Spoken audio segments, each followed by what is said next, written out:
나는 박혜준, 은퇴한 시내버스 기사다. 바닷바람이 짠 이 동네에서 고장난 집의 수리를 봐주며 소일하고 있다. 30년 넘게 핸들을 잡으며 온갖 사람들의 희노애락을 봐왔고 이제는 망가진 수도꼭지와 헐거워진 문고리가 내 일거리다. 버스 운전할 때 길렀던 눈썰미로 사람들의 속마음을 읽는 건 여전히 자신 있다. 어느 토요일 오후 딸 서윤과 사위 현수의 집에 전기 포트를 고쳐주러 갔다. 신혼 때 장만한 32평 아파트는 깔끔하게 정리되어 있었고 거실에는 최신 가전제품들이 반짝였다. 75인치 대형 TV, 공기청정기, 로봇청소기까지 중소기업 과장 월급으로는 부담스러울 만한 물건들이었다. 아버님 안녕하세요. 현수가 현관에서 반갑게 맞았다. 평소보다 더 말이 많았다. 저 요즘 정말 바빠요. 해외 물류 스타트업이 대박이 났거든요. 수출 물량이 급증해서 컨테이너 예약하기가 힘들 정도예요. 그래? 잘 됐구나. 나는 대충 맞장구 쳤지만 딸의 표정을 살폈다. 서윤이가 주방에서 얼굴을 내밀었는데 뭔가 편치 않은 기색이었다. 눈 밑에 그늘이 깊게 드리워져 있고 인사도 성의 없이 건넸다. 어머 아빠. 언제 오셨어요? 서윤이의 목소리에 생기가 없었다. 전기포트가 고장이 나서요. 오빠가 새로 사자고 하는데. 아니야. 고칠 수 있는 걸 왜 새로 사? 돈 아깝게. 나는 공구 가방을 내려놓으며 전기주전자를 살펴봤다. 이런 건 10분이면 고쳐. 현수가 옆에서 계속 떠들었다. 요즘 베트남, 네팔 쪽 물류가 정말 좋아요. 현지 파트너들과 계약도 여러 건 성사시켰고요. 아버님 혹시 여유 자금 있으시면 투자하셔도. 오빠. 서윤이가 날카롭게 끊어 말했다. 아빠 귀찮게 하지 마. 부부 사이에 미묘한 긴장감이 흘렀다. 나는 일부러 못 본 척하며 포트를 뜯어보기 시작했다. 역시 내부 센서 접촉 불량이었다. 간단한 문제였지만 고치는 동안 싱크대 아래에서 물소리가 들렸다. 여기 물이 새네. 손전등으로 비춰보니 배관 연결 부위에서 물이 뚝뚝 떨어지고 있었다. 이것도 봐줘야겠네. 아, 그건. 현수가 당황하는 기색을 보였다. 나중에 업체 불러서 하려고 했는데 굳이 아버님이 직접 하실 필요는. 업체 부르면 돈만 나가지. 이런 건 금방이야. 나는 이미 배관을 살펴보고 있었다. 파킹이 상했네. 새 걸로 갈아야 해. 혹시 공구 있어? 공구 어디에 뒀더라? 현수가 머뭇거렸다. 베란다 수납장에 있을 텐데 정리가 안 되어 있어서요. 괜찮아, 내가 찾아보지 뭐. 나는 벌써 베란다로 향하고 있었다. 공구는 내가 금방 찾지. 베란다 수납장을 열자 온갖 잡동사니가 어지럽게 쌓여 있었다. 캠핑용품, 계절 옷까지, 골프채 등등.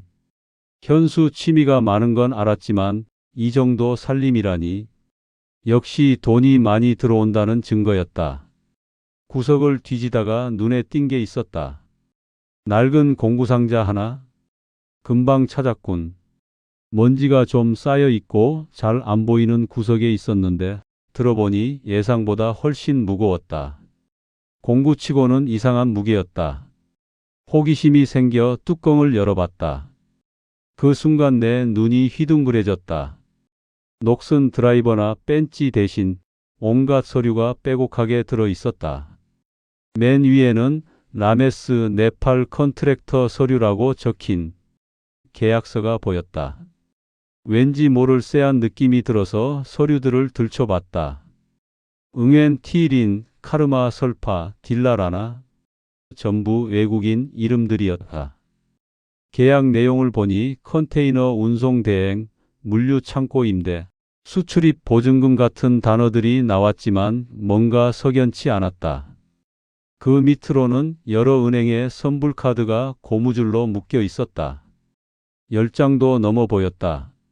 그리고 검은색 노트 한 권. 표지에 수출 파트너 명부라고 현수 필체로 적혀 있었다. 심장이 쿵쾅거리기 시작했다. 이상한 예감이 들어서 노트를 펼쳐봤다. 첫 페이지부터 충격이었다. 라메스. 컨테이너 예약금 5천만 원 수령 완료. 운송 지연 사유로 위약금 전환 처리. 카르마. 창고 보증금 3천만 원. 추가 2천만 원, 총 5천만 원. 선적 서류 지연으로 연장 계약. 딜라. 수출 보험료 명목 7천만 원. 통관 절차 까다롭다고 하고 추가 납부 요구 중. 페이지를 넘길 때마다 숫자는 더 커졌다. 1억, 2억, 심지어 3억까지. 도대체 이게 뭘까? 정상적인 사업이라면 왜 이런 식으로 기록을 남겨두지? 노트 끝쪽에는 더 구체적인 메모들이 있었다. 네팔 출신들은 순진함. 고향 송금 얘기하면 쉽게 넘어옴. 베트남 애들은 조심해야 함. 눈치가 빠름. 소액부터 시작하기. 한국어 못하는 애들이 제일 좋음. 복잡한 설명 안 해도 됨. 손이 덜덜 떨렸다. 이건 명백한 사기였다. 게다가 외국인 노동자들을 대상으로 한 체계적인 사기. 30년 넘게 버스 운전하면서 온갖 사람들을 봤지만 이런 악질적인 건 처음이었다. 뒤에서 발소리가 들렸다. 현수가 다가오고 있었다. 나는 재빨리 노트를 덮어버리고 원래 자리에 공구상자를 밀어 넣었다. 하지만 너무 늦었다. 아버님 뭐 하세요? 현수의 목소리에 긴장감이 묻어 있었다. 공구는 찾으셨어요? 응. 찾았어. 나는 최대한 태연하게 대답했다. 금방 고쳐줄게. 하지만 내 마음은 이미 폭풍이 지나간 후였다. 내 사위가, 내 딸의 남편이 이런 짓을 하고 있다니. 그동안 나에게 자랑스럽게 말하던 사업이 순진한 외국인들을 등쳐 먹는 사기였다니. 배관을 고치는 동안 내 손은 계속 떨렸다. 현수가 옆에서 멀뚱히 서 있는 게 부담스러웠다. 혹시 내가 뭔가 봤다는 걸 눈치챘을 수도 있다. 다 됐어. 간신히 일을 마치고 일어섰다. 앞으로 사용할 때 조심해. 파킹이 또 상할 수 있거든. 감사합니다, 아버님. 현수가 억지로 웃었다. 저녁이라도 드시고 가세요. 아니야. 슈퍼문 닫기 전에 뭐 좀 사야 하거든. 나는 서둘러 짐을 챙겼다. 서윤아, 아빠 이제 가야 해. 건강 잘 챙기고. 집으로 돌아오는 길에 머릿속이 복잡했다. 어떻게 해야 할까? 경찰에 신고해야 하나? 하지만 그러면 내 딸은 어떻게 되지? 사위가 감옥에 가면 서윤이와 손자는. 하지만 가만히 있을 수도 없었다. 그 노트에 적힌 외국인들은 분명 지금도 속아서 돈을 빼앗기고 있을 것이다.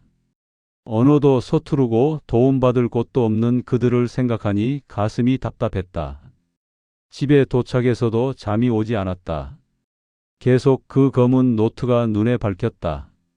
라메스, 카르마, 딜라. 그들은 지금 어떤 심정일지. 고향에 보낼 돈을 모으느라 한국에서 얼마나 열심히 일했을지. 새벽이 되어서야 마음을 정했다. 내가 직접 알아봐야겠다. 일단 그 외국인들을 찾아서 실상을 파악하고 그 다음에 어떻게 할지 결정하자. 사이든 뭐든 잘못된 건 바로 잡아야 한다. 창밖으로 동이 트고 있었다. 길고 긴 싸움이 시작될 것 같은 예감이 들었다. 그날 밤 한잠도 못 잤다. 천장만 바라보며 온갖 생각이 머릿속을 맴돌았다. 현수의 그 검은 노트에 적힌 이름들이 계속 떠올랐다. 라메스, 카르마, 딜라. 그들은 지금 어디서 뭘 하고 있을지 궁금했다. 혹시 아직도 현수가 돈을 돌려줄 거라고 믿고 기다리고 있는 건 아닐까? 새벽 5시가 되자 더 이상 누워 있을 수가 없었다. 일어나서 찬물로 세수를 하고 옷을 갈아입었다.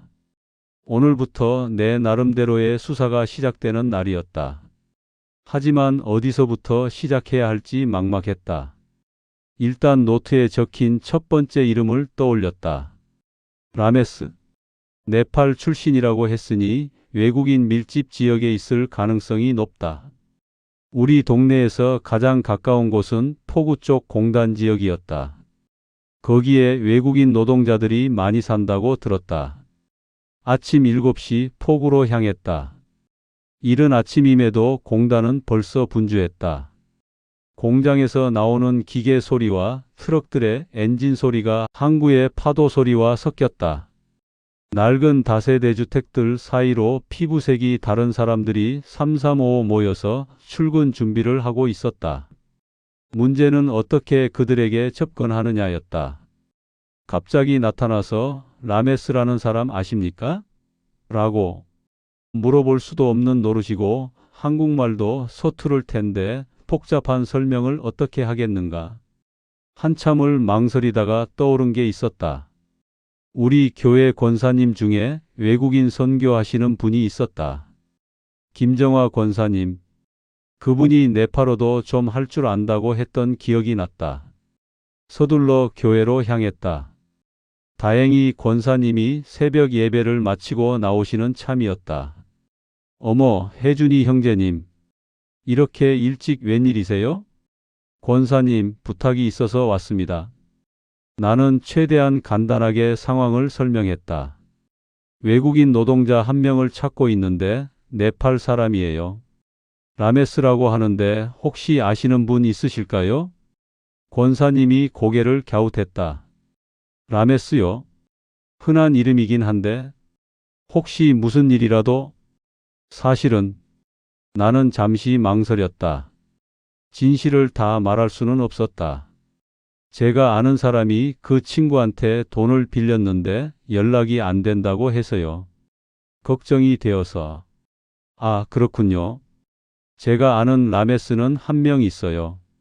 포구 쪽 수산 가공 공장에서 일하는 친구인데 아주 성실한 애예요. 한번 만나보실래요? 정화 권사님의 도움으로 그 라메스를 만날 수 있었다. 약속 장소는 포구 근처 작은 카페였다. 오후 2시쯤 나타난 라메스는 20대 후반으로 보이는 건실한 청년이었다. 얼굴에 피로가 역력했지만 눈빛은 맑았다. 안녕하세요. 라메스가 서투른 한국말로 인사했다. 권사님이 저 찾으신다고 해서 왔어요. 무슨 일이세요?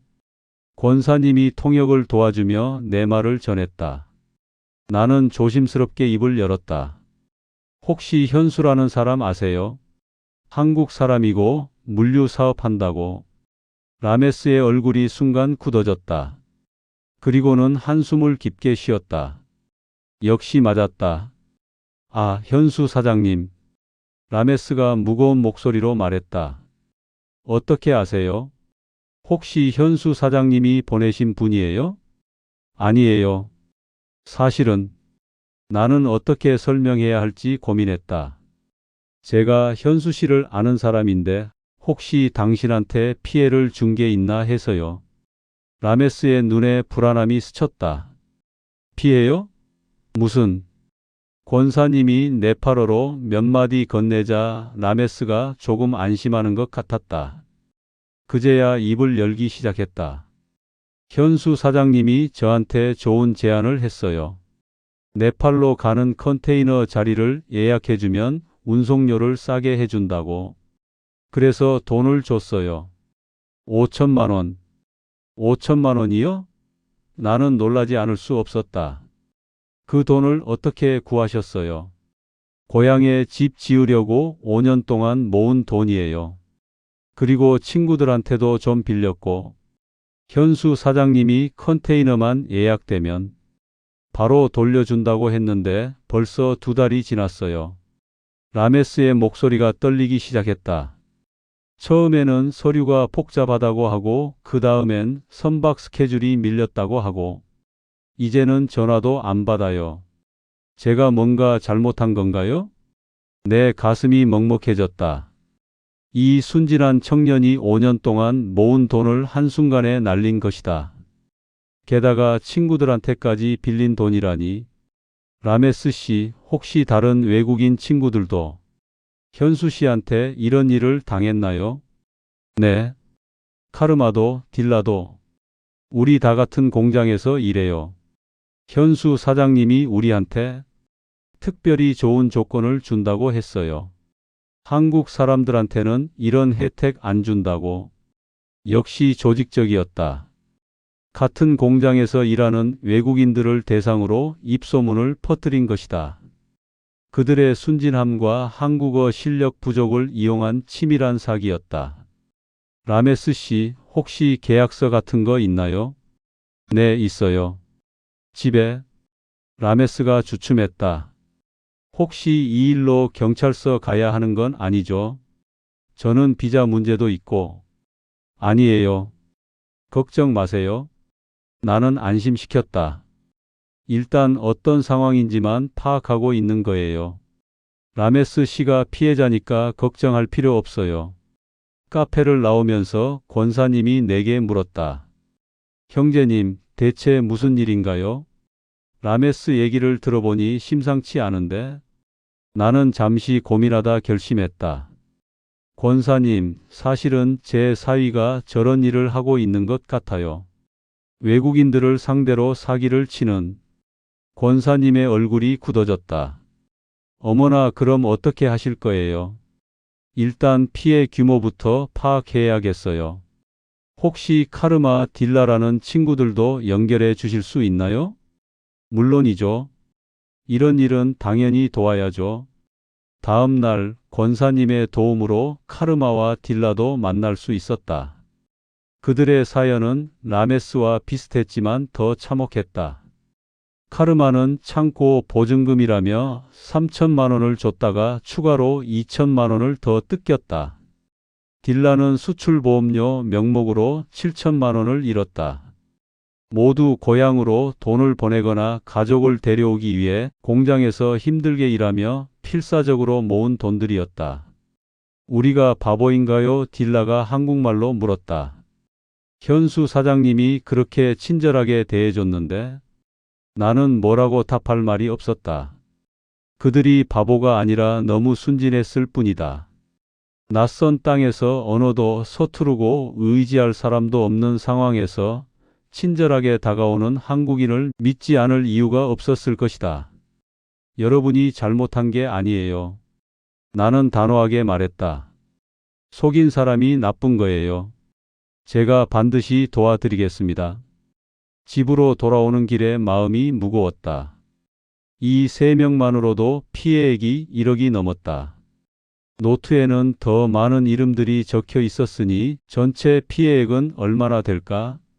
하지만 동시에 분노가 치밀어 올랐다. 어떻게 이렇게 순진한 사람들을 상대로 이런 짓을 할 수가 있지? 현수는 그들을 사람으로 보지 않았다.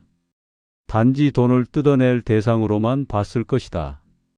집에 도착해서 곧바로 노트북을 켰다. 인터넷으로 외국인 노동자 사기 사건들을 검색해봤다. 생각보다 많은 사례가 나왔다. 가짜 취업 알선, 송금 사기, 보증금 사기. 현수가 한 일은 그 연장선에 있었다. 더 조사해보니 이런 사기의 특징이 보였다. 피해자들이 신고를 잘하지 않는다는 것이다. 언어 문제, 비자 문제, 그리고 무엇보다 내가 잘못 판단했다는 자책감 때문이다. 하지만 이번엔 다르다. 내가 있다. 한국어도 할 줄 알고 이 사회의 시스템도 아는 사람이 있다. 그리고 무엇보다 이 사기꾼이 내 사위라는 것을 아는 사람인 것이다. 밤 늦게까지 계획을 세웠다. 일단 더 많은 피해자를 찾아야 한다. 그리고 증거를 수집해야 한다. 노트 내용만으로는 부족할 수 있으니 더 확실한 증거가 필요했다. 가장 중요한 건 현수가 눈치채지 않게 하는 것이었다. 혹시 내가 뭔가 알았다는 걸 감지하면 증거를 인멸할 수도 있다.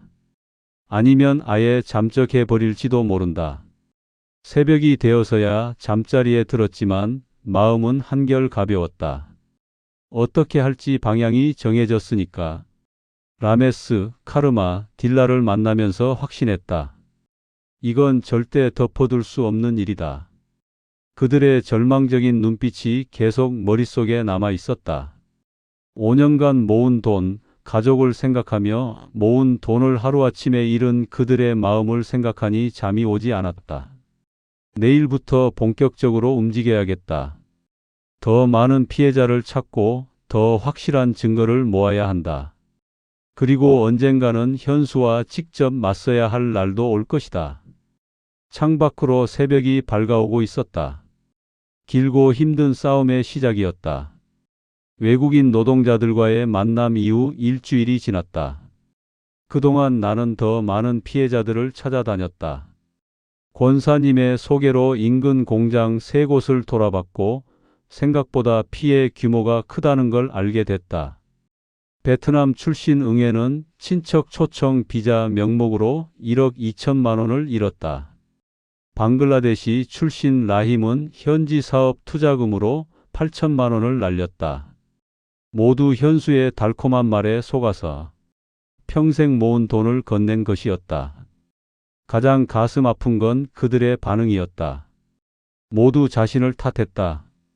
내가 너무 욕심이 많았다. 한국말을 더 배웠어야 했다. 친구들 말을 들을 걸 그랬다. 피해자가 자신을 탓하는 모순된 상황이었다. 하지만 나는 성급하게 행동할 수 없었다. 현수가 눈치채면 모든 게 물거품이 될 수 있었다. 더 확실한 증거가 필요했고 무엇보다 그를 현장에서 붙잡을 방법을 찾아야 했다. 그러던 중 기회가 왔다. 서윤이에게서 전화가 온 것이다. 아빠, 내일 저녁에 시간 되세요? 오빠가 아빠를 뵙고 싶다고 하는데요. 갑자기 왜? 아빠한테 좋은 투자 제안이 있다나 봐요. 정말 확실한 거래라고 하는데 저는 사업을 자세하게는 잘 모르지만 사실 요즘 오빠가 돈을 워낙 잘 벌어서요. 아빠도 함께 하시면 좋을 것 같다고 하네요. 내 심장이 쿵쾅거렸다. 드디어 현수가 나를 끌어들이려 한다. 이보다 좋은 기회는 없을 것 같았다. 그래, 한번 들어보지 뭐. 그날 밤 나는 거의 잠을 이루지 못했다. 내일 현수를 만나면 어떻게 행동해야 할까? 너무 의심스럽게 굴면 안 되고 그렇다고 너무 쉽게 속아주는 척할 수도 없다. 절묘한 균형을 맞춰야 했다. 다음 날 오후 현수가 정한 장소로 향했다. 시내에서 가장 비싼 호텔 1층 카페였다. 내가 도착했을 때 현수는 이미 자리를 잡고 앉아 있었다. 평소보다 더 비싼 정장을 입고 손목에는 롤렉스 시계가 반짝였다. 아버님 오셨어요? 여기 앉으세요. 현수가 일어서며 인사했다. 얼굴에는 자신감이 넘쳤다. 커피 시켜 드릴게요. 여기 원두가 정말 좋아요. 고맙다. 그런데 무슨 얘기를 하자고 했지? 현수가 주변을 한번 둘러보더니 몸을 앞으로 기울였다. 아버님, 정말 좋은 기회가 생겼어요. 평소 존경하는 아버님께 먼저 말씀드리고 싶어서요. 무슨 기회인지 들어보자. 베트남 쪽 수출 사업이 대박이 났거든요. 현지 파트너들이 한국 상품을 정말 원하고 있어요. 특히 전자제품이나 화장품 같은.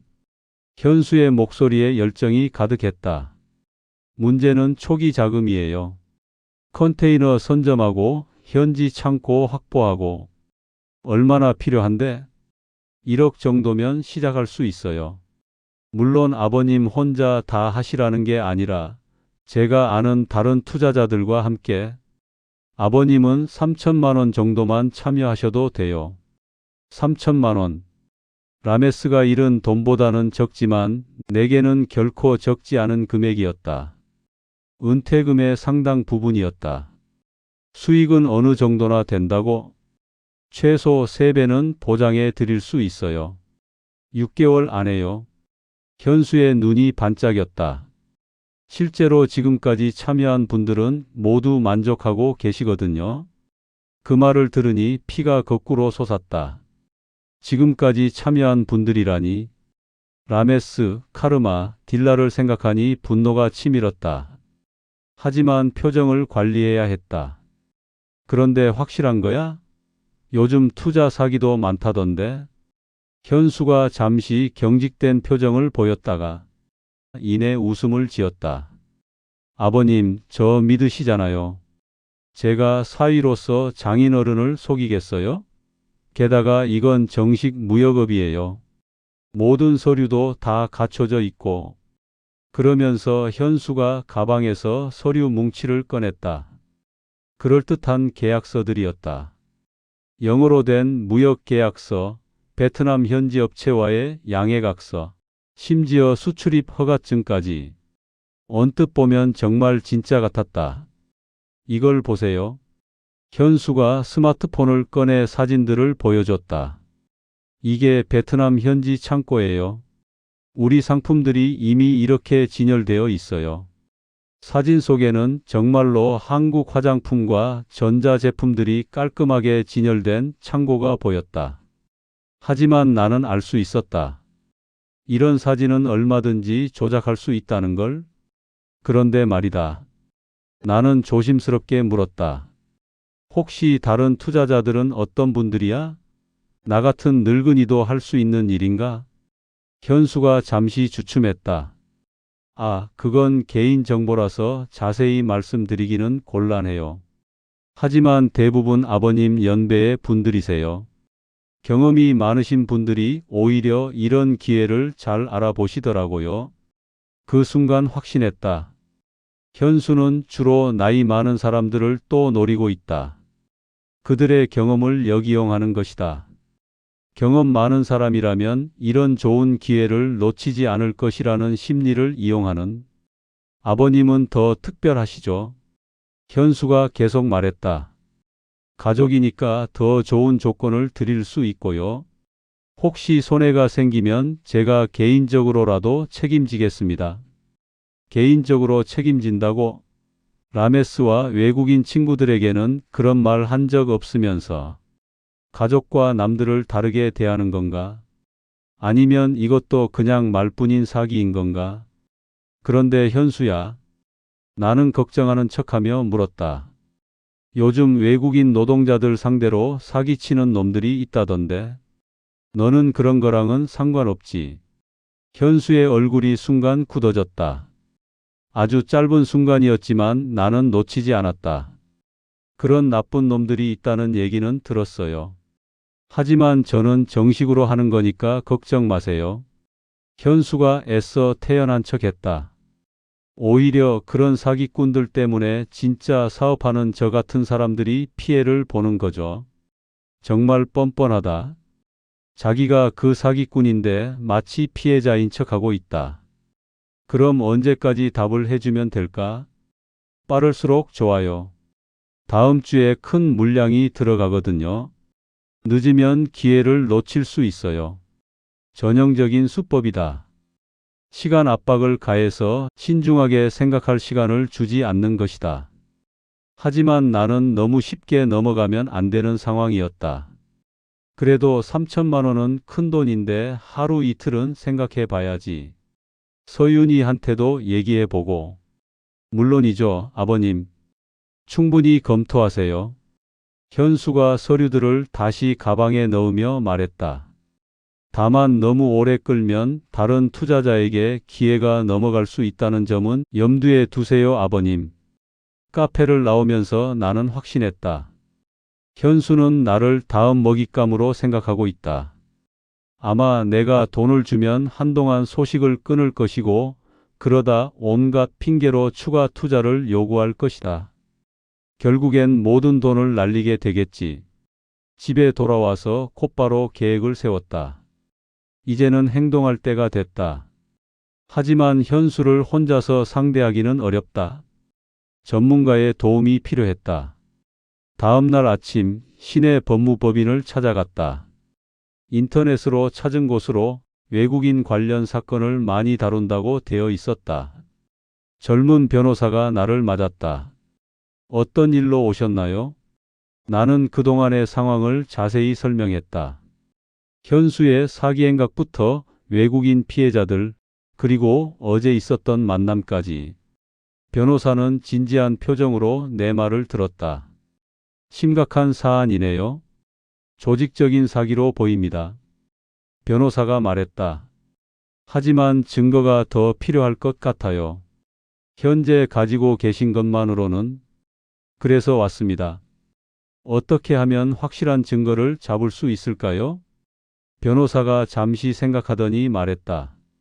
가장 확실한 방법은 현장에서 잡는 것입니다. 그분이 돈을 받는 현장을 녹음하거나 녹화하는 것이죠. 그런데 위험하지 않을까요? 물론 위험은 있습니다. 하지만 다른 방법으로는 한계가 있어요. 특히 이런 경우는 피해자들이 신고를 꺼리는 경우가 많아서요. 맞는 말이었다. 그들은 피해자임에도 경찰서 가기를 무서워했다. 비자 문제도 있고 자신들이 바보 같다고 생각하며 자책했다. 그럼 어떻게 해야 할까요? 일단 녹음기를 준비하시고 다음에 만날 때 대화를 녹음하세요. 그분이 사기 행위를 자인하는 발언을 하면 결정적 증거가 될 수 있습니다. 변호사가 작은 녹음기를 하나 꺼내서 보여줬다. 단추 크기만한 아주 작은 것이었다. 이걸 옷에 달고 가시면 됩니다. 음질도 괜찮고 배터리도 오래 가요. 집으로 돌아오는 길에 마음을 정했다. 내일 현수에게 전화해서 투자하겠다고 하자. 그리고 돈을 건네는 순간 그의 진짜 모습을 녹음으로 남기자. 위험할 수 있지만 어쩔 수 없다. 라메스, 카르마, 딜라를 포함한 아직 내가 만나지 못한 수많은 피해자들을 위해서라도 이 일을 끝내야 한다. 그날 밤 나는 오랜만에 깊이 잠들 수 있었다. 마침내 현수와 맞서 싸울 준비가 끝났기 때문이다. 내일부터는 진짜 싸움이 시작된다. 다음 날 오전 나는 떨리는 손으로 현수에게 전화를 걸었다. 어제 변호사에게 받은 소형 녹음기를 셔츠 단추 속에 숨겨 놓았다. 이제는 돌이킬 수 없는 강을 건너는 기분이었다. 현수야, 나다. 어제 얘기한 그 투자건. 아버님, 결정하셨어요? 현수의 목소리에 기대감이 가득했다. 응, 해보려고 한다. 3천만 원이면 되는 거지? 네. 정말 현명한 선택이세요. 후회 안 하실 거예요. 현수가 흥분해서 말했다. 그럼 언제 만날까요? 계약서도 작성해야 하고. 오늘 오후에 만나자. 어디서 만날까? 지난번 만났던 호텔 카페에서 뵙죠. 조용하고 좋잖아요. 약속을 잡고 전화를 끊은 후 나는 한참을 가만히 앉아 있었다. 30년 넘게 버스 핸들을 잡으며 살아왔는데 이런 일을 하게 될 줄이야. 하지만 라메스, 카르마, 딜라의 얼굴을 떠올리니 용기가 났다. 오후 3시 호텔 카페에 도착했다. 현수는 이미 와 있었고 테이블 위에는 두꺼운 서류봉투가 놓여 있었다. 평소보다 더 말쑥하게 차려입은 모습이었다. 아버님 오셨군요. 어서 앉으세요. 현수가 일어서며 반겼다. 커피 시킬까요? 그래, 고맙다. 나는 마음을 가다듬으며 앉았다. 현수가 서류들을 펼쳐 보였다. 이게 투자 계약서고요. 이건 베트남 현지 업체와의 협약서입니다. 여기 서명하시고 도장 찍으시면 돼요. 계약서를 보니 정말 그럴듯했다. 하지만 자세히 읽어보니 이상한 조항들이 보였다. 불가항력적 사유로 인한 손실은 투자자가 부담한다. 계약 해지 시 위약금 발생할 수 있음 같은 내용들이었다. 이 조항들은 뭐야? 나는 일부러 물었다. 아, 그건 형식적인 거예요. 법적으로 넣어야 하는 내용들이라서. 실제로는 문제 없어요. 현수가 대충 넘어가려 했다. 그런데 만약 손해가 나면 어떻게 되는 거지? 아버님, 걱정 마세요. 이미 검증된 사업이라 손해 날 일은 없어요. 제가 보장합니다. 보장한다는 말을 녹음기가 잘 잡았을 것이다. 나는 계속해서 질문을 던졌다. 그런데 다른 투자자들은 어떻게 됐어? 정말 다 성공했다고? 현수가 잠시 주저했다. 대부분 만족하고 계시는데? 물론 처음엔 약간의 지연이 있을 수 있어요. 해외 사업이다 보니까 말이죠. 지연? 어떤 지연? 예를 들어 통관 절차가 복잡하다든지 현지 법규가 바뀐다든지. 그럴 때는 추가 비용이 발생할 수 있어요. 하지만 모두 일시적인 거고 결국엔 더 큰 수익으로 돌아와요. 추가 비용. 바로 그거였다. 외국인 노동자들이 당한 수법이었다. 처음엔 작은 금액으로 시작해서 온갖 핑계로 추가 돈을 요구하는 것. 추가 비용이 얼마나 나올 수 있는데? 글쎄요. 경우에 따라 다르죠. 보통은 처음 투자금의 20에서 30% 정도. 현수가 태연하게 말했다. 하지만 그만큼 수익률도 높아져요. 3천만 원에 30%면 900만 원이다. 거기서 끝나지 않을 것이다. 계속해서 온갖 핑계로 돈을 요구할 것이고 결국엔 모든 걸 잃게 될 것이다. 그런데 현수야, 나는 조심스럽게 물었다. 혹시 외국인들도 이런 투자에 참여하나? 현수의 표정이 순간 굳어졌다. 외국인요? 왜 갑자기 물어보세요? 아니, 그냥 궁금해서. 요즘 외국인 노동자들도 돈이 좀 있다던데. 아, 네.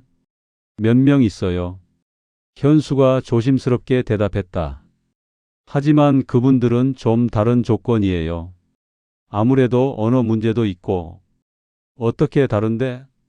현수가 주변을 둘러보더니 목소리를 낮췄다. 솔직히 말씀드리면 그분들은 좀 더 단순한 구조로 해요. 복잡한 설명하기도 어렵고 어차피 잘 모르니까. 잘 모른다고? 아버님도 아시잖아요. 그분들 한국말 서투르고 이런 투자에 대해서는 잘 몰라요. 그래서 좀 더 간단하게. 예를 들어 송금 수수료 전략해 준다든지 취업 비자 도와준다든지. 점점 본색을 드러내고 있었다. 나는 더 자세히 물어봤다. 그분들한테는 얼마나 받아? 케이스 바이 케이스라서 다 달라요. 적게는 몇백만 원부터 많게는. 현수가 말을 멈췄다. 아, 이런 얘기는 좀 그렇네요. 왜? 같은 투자자 아니야? 그분들은 좀 다른 성격의 거래예요. 현수가 어색하게 웃었다. 어쨌든 아버님은 걱정 마세요. 가족한테는 절대 손해 끼치지 않거든요. 가족한테는 손해 끼치지 않는다고? 그럼 외국인들은 가족이 아니니까 손해를 끼쳐도 된다는 말인가? 그런데 혹시 그분들 중에 문제 제기하는 사람은 없어? 현수의 얼굴이 잠깐 일그러졌다. 가끔 있죠. 하지만 계약서에 다 명시되어 있는 내용이라서. 그리고 그분들은 한국 시스템을 잘 몰라요. 어디에 신고해야 하는지도 모르고. 신고? 아, 그게 아니라. 현수가 당황했다. 제가 잘못 표현했네요. 불만을 제기한다는 뜻이었어요. 하지만 이미 녹음기에 다 들어갔다. 그분들은 한국 시스템을 잘 몰라서 어디에 신고해야 하는지도 모른다는 말. 이건 명백히 그들의 무지를 이용하고 있다는 자백이었다. 자, 그럼 계약서에 서명하시죠. 현수가 화제를 돌리려 했다. 돈은 언제 준비하실 수 있어요? 내일 은행에서 뽑아올게. 현금으로 받는 거지? 네, 현금이 좋죠. 세금 문제도 있고. 현수가 말했다. 그럼 내일 또 여기서 만날까요? 그래, 좋다. 계약서에 서명을 하면서 나는 손이 떨렸다. 하지만 이제 돌아갈 수 없었다. 내일이면 모든 게 끝날 것이다. 집으로 돌아온 후 나는 곧바로 변호사에게 연락했다. 오늘 녹음이 잘 됐나요? 변호사가 물었다. 네, 중요한 발언들이 많이 나왔어요. 나는 오늘 있었던 대화를 요약해서 전했다. 아주 좋네요. 특히 외국인들에 대한 발언은 결정적 증거가 될 수 있어요. 변호사가 만족스러워했다. 그럼 내일 현장에서 돈을 주고받는 장면까지 녹음하시면 완벽하겠네요.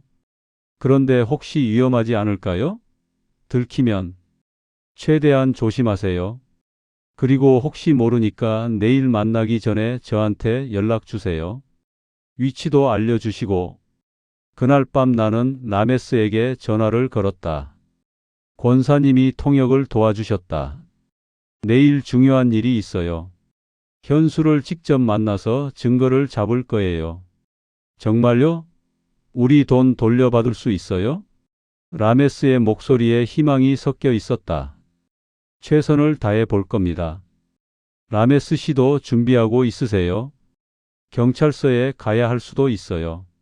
네, 알겠어요. 정말 고맙습니다. 전화를 끊고 나니 어깨가 무거워졌다. 라메스뿐만 아니라 카르마, 딜라, 응웬, 라힘. 모든 피해자들이 나를 믿고 기다리고 있다. 절대 실패할 수 없었다. 다음 날 오전 은행에서 3천만 원을 인출했다. 뭉칫돈을 들고 있으니 기분이 이상했다. 이 돈으로 현수의 진짜 모습을 낚을 것이다. 오후 2시 약속된 카페에 도착했다. 현수는 이미 와서 기다리고 있었고 얼굴에는 만족스러운 미소가 걸려 있었다. 아버님, 돈 준비하셨어요? 응, 가져왔다. 나는 가방에서 봉투를 꺼냈다. 3천만 원 맞나 확인해봐. 현수가 봉투를 받아서 후다닥 확인했다. 그 순간 그의 얼굴에 탐욕스러운 표정이 스쳤다. 마치 사냥감을 잡은 짐승 같았다. 네, 정확합니다. 현수가 봉투를 가방에 넣으며 말했다. 이제 아버님도 우리 투자 가족이 되신 거예요. 6개월 후에는 9천만 원이 되어서 돌아올 거예요. 그런데 현수야, 나는 마지막 질문을 던졌다. 정말 확실한 거지? 나 같은 늙은이가 속아도 되는 일인 건가? 현수가 웃으며 대답했다. 아버님, 이건 속이는 게 아니에요. 정당한 투자거든요. 물론 외국인들한테는 좀 더 유연하게 설명하긴 하지만 그건 그분들이 이해하기 쉽게 하려는 거고. 유연하게? 예를 들어 복잡한 조건들은 생략하고 좋은 부분만 강조한다든지. 어차피 결과는 같으니까요. 현수가 태연하게 말했다. 바로 그 순간이었다. 카페 입구로 정장을 입은 남자들 2명이 들어왔다. 변호사가 미리 연락해둔 경찰들이었다. 김현수 씨 되시죠? 한 명이 다가와서 신분증을 보여주며 말했다. 사기 및 특정경제범죄 가중처벌법 위반 혐의로 긴급 체포하겠습니다. 현수의 얼굴이 순간 새하얗게 질렸다. 뭐라고요? 사기? 무슨 말씀이세요? 조용히 따라와 주시겠어요? 경찰이 수갑을 꺼냈다. 그때서야 현수가 나를 쳐다봤다. 그의 눈에는 배신감과 분노가 가득했다. 아버님, 설마. 미안하다, 현수야. 나는 조용히 말했다. 하지만 이건 해야 할 일이었어. 수갑을 차고 끌려가는 현수의 모습을 보며 나는 복잡한 심정이었다. 후회는 없었지만 마음이 편하지는 않았다. 하지만 피해를 입은 외국인 노동자들을 생각하니 이게 맞는 일이라는 확신이 들었다. 마침내 파도가 뒤집혔다. 이제 진짜 정의가 시작될 때였다. 현수가 체포된 후 며칠은 정신이 없었다. 경찰서를 왔다 갔다 하며 조서를 작성하고 피해자들을 모아 집단 고발을 준비하는 일이 계속됐다.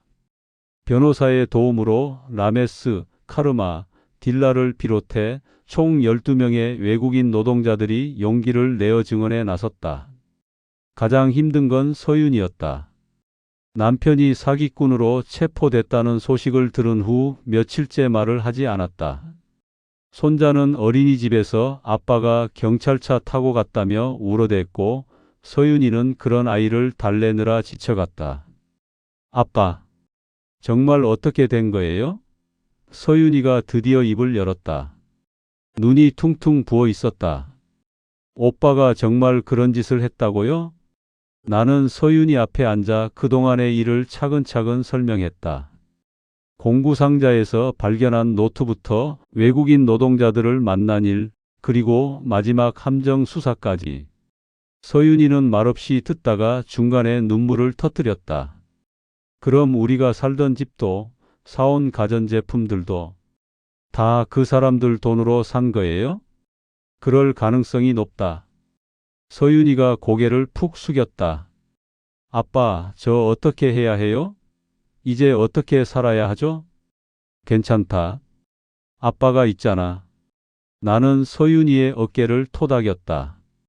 일단 이곳으로 이사와. 아이도 있는데 혼자 있으면 안 돼. 다행히 서윤이가 고개를 끄덕였다.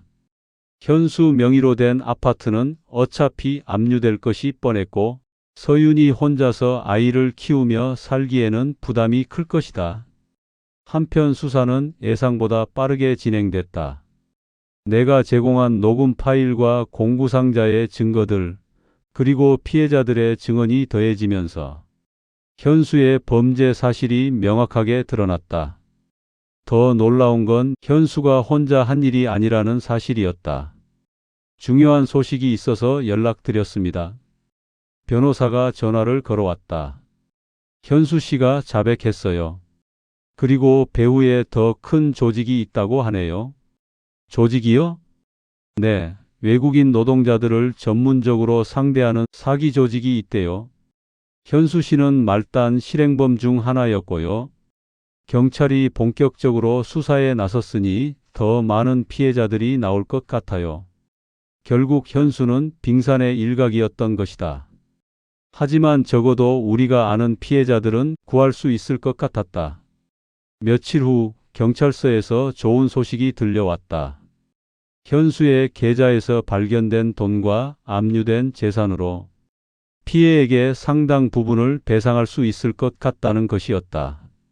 물론 전액은 어렵겠지만 적어도 절반 이상은 돌려받을 수 있을 것 같았다. 라메스 씨, 좋은 소식이에요.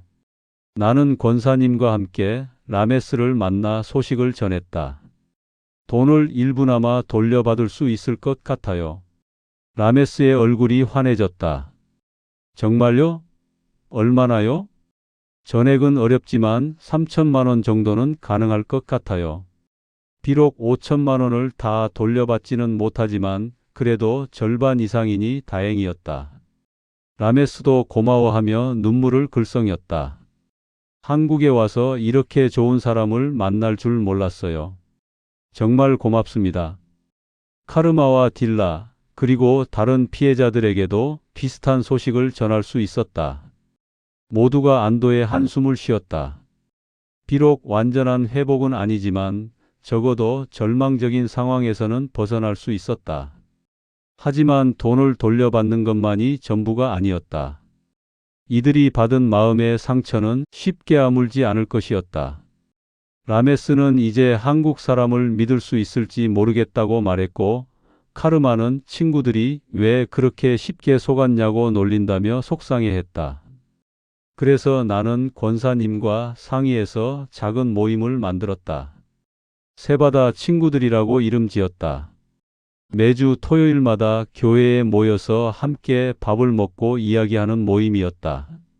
외국인 노동자들과 한국 사람들이 진짜 친구가 될 수 있는 자리를 만들고 싶었다. 처음에는 써먹써먹했지만 시간이 지나면서 분위기가 좋아졌다. 라메스가 네팔 음식을 해오기도 하고 카르마가 고향 노래를 불러주기도 했다. 나도 김치찌개를 끓여서 나눠 먹곤 했다. 아저씨, 이 김치찌개 정말 맛있어요. 딜라가 엄지손가락을 들어 보였다. 우리나라에서는 이런 맛 없어요. 그럼 만드는 방법 알려줄까? 집에서도 해 먹으면 되지. 이런 소소한 대화들이 쌓이면서 서로에 대한 편견도 조금씩 사라졌다. 외국인 노동자들도 우리와 똑같이 가족을 사랑하고 꿈을 가지고 있는 사람들이라는 걸 새삼 깨달았다. 서윤이도 조금씩 회복하고 있었다. 처음에는 집에서만 웅크리고 있었는데 어느 날부터 손주와 함께 산책을 나가기 시작했다. 그리고 일자리도 알아보기 시작했다. 아빠, 저 이제 일을 시작해야겠어요. 서윤이가 말했다. 혼자서 애 키우려면 돈도 벌어야 하고 당분간은 아빠가 도와줄 테니까 급하게 생각하지 마. 아니에요. 제가 해야죠. 이제 정말 남편 없이 살아야 하니까요. 서윤이의 목소리에는 예전에 없던 단단함이 있었다. 어려운 일을 겪으면서 더 강해진 것 같았다. 현수의 재판은 6개월 후에 열렸다. 라메스를 비롯한 피해자들이 법정에 모두 참석했다. 증인석에선 라메스가 떨리는 목소리로 말했다. 저는 한국을 믿었습니다. 한국 사람들이 좋다고 생각했어요. 그런데 현수 씨가 저를 속였어요. 많이 슬펐습니다. 현수는 피고인석에서 고개를 숙이고 있었다. 예전의 당당한 모습은 찾아볼 수 없었다. 판사가 최종 판결을 내렸다. 피고인은 조직적이고 계획적으로 외국인 노동자들을 기망하여 총 4억 원 상당의 재산상 이익을 취했습니다.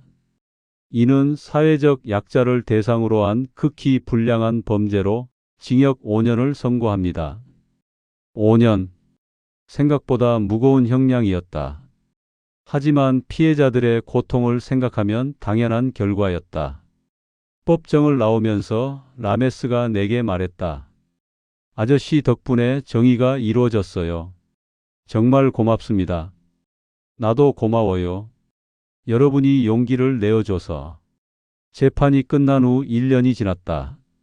서윤이는 근처 카페에서 일을 시작했고 손주 녀석도 새 환경에 잘 적응했다. 힘들긴 하지만 우리 나름대로의 새로운 일상을 만들어가고 있었다. 세바다 친구들 모임도 계속 이어졌다. 이제는 20명이 넘는 사람들이 참여하고 있다. 외국인 노동자뿐만 아니라 한국 사람들도 함께하는 진짜 다문화 모임이 됐다. 어느 토요일 모임이 끝나고 라메스가 나에게 편지 한 통을 건넸다. 네팔에 있는 라메스의 어머니가 보낸 편지였다. 뭐라고 쓰여 있어? 어머니가 한국에 있는 아들의 은인에게 감사하다고 하세요. 그리고 언젠가 한국에 오시면 꼭 만나 뵙고 싶다고. 편지를 읽으면서 가슴이 뭉클해졌다. 멀리 네팔에서 아들을 걱정하던 어머니의 마음이 느껴졌다. 집으로 돌아가는 길에 서윤이가 말했다. 아빠, 제 남편이 나쁜 짓을 했지만 아빠가 피해자들을 도와주신 걸 생각하면 자랑스러워요. 그런가? 네. 처음엔 원망스럽기도 했는데 이제는 이해해요. 아빠가 옳은 일을 하신 거잖아요. 서윤이의 말에 마음이 따뜻해졌다. 힘든 시간이었지만 우리는 더 나은 사람들이 되어가고 있었다. 그날 밤 나는 오랜만에 깊은 잠에 들 수 있었다. 창밖에서는 바닷바람이 잔잔하게 불어오고 있었다. 파도는 여전히 밀려오고 밀려가지만 이제는 그 모든 것을 받아낼 준비가 되어 있었다. 무너졌던 것들이 조금씩 제자리를 찾아가고 있었다. 라메스와 친구들의 웃음소리, 서윤이의 새로운 시작, 그리고 우리가 함께 만들어가는 따뜻한 일상들. 구름 뒤에는 햇빛이 항상 따라온다더니 우리의 일상에도 희망이 다시 살아나고 있어 행복한 요즘이다.